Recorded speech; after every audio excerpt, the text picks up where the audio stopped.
Hi, I'm Aiden Saunders, and this is my mom. Marcy Saunders.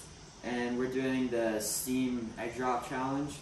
So the materials you're gonna need an egg, like a toilet paper roll or like a paper towel roll, a cup of water that can fit an egg, and like something like a frisbee where it has a little lip at the end so you can hit it.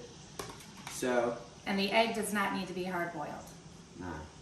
So basically what our plan is you want the egg to be able to, so the frisbee's gonna go on top of here, like this.